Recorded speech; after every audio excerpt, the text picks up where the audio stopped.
Our first guest, Black female founders face a unique set of challenges when launching and growing a business. That is why this guest is making it her mission to help others get their feet off the ground.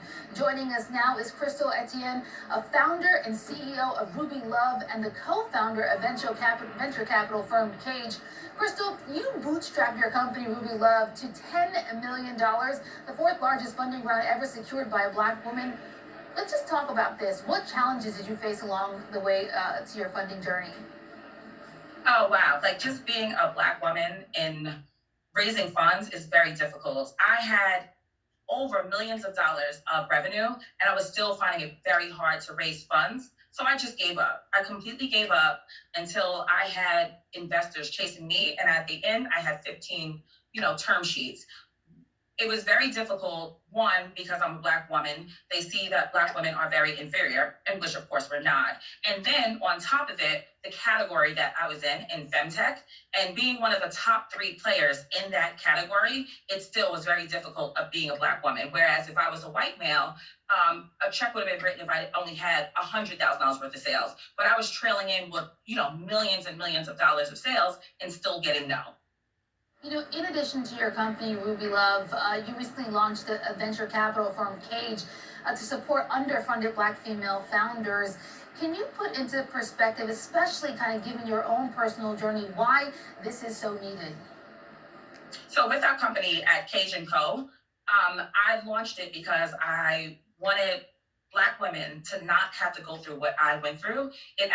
We created a new category called soil. So a lot of Black people just in general don't have that family and friends round. And we want to be that round for people who have already tried and, have an idea that they've already tried to launch something at that time, and to be able to give them money to get to that step, to even be on the running field with, all of the other people who are raising VC and angel investment funds.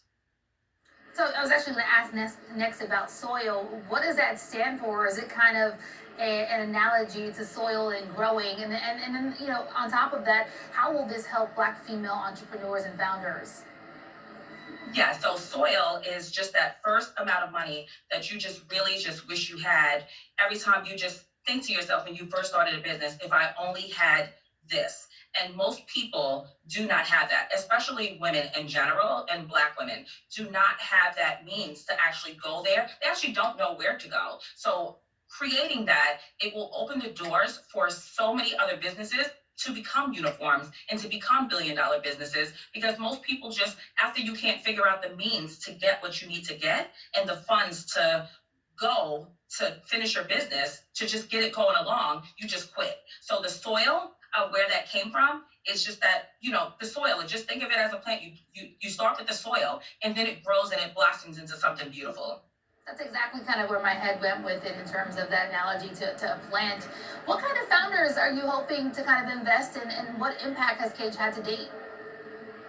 Yeah, so we have so many people in due diligence of so many beautiful and wonderful companies, and they range from across e-commerce, fashion. We actually have 2 food businesses that I never thought that we would be looking into. 2 food businesses, amazing, amazing companies that we are in due diligence with right now. So as far as looking for a company, is actually looking for the person that has like a great idea that they have already tried to, launch, and they just don't know what to do. They've done something. So it's no particular type of business. We are open to all Black women who have an idea and who have already done something, and they just don't know what that next step or that next hump is, and we're there to help them. To that extent, what advice do you have for other Black female founders out there, from those who are having success or those who are kind of coming up against the walls that you kind of faced earlier in your journey?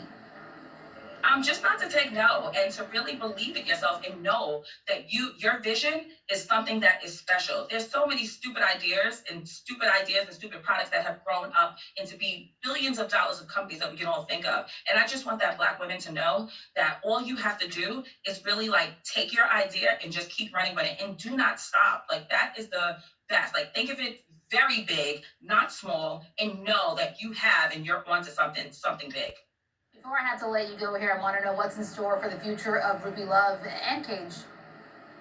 Yeah, so Ruby Love is like amazing. We are over $50 million in sales. And CAJE, we just want to get other Black women to that point. Congratulations on your company, on the work that you're doing to essentially kind of give back, given the obstacles that you faced. Really appreciate your insight and your updates here. Crystal Etienne, founder and CEO of Ruby Love and co-founder of CAJE.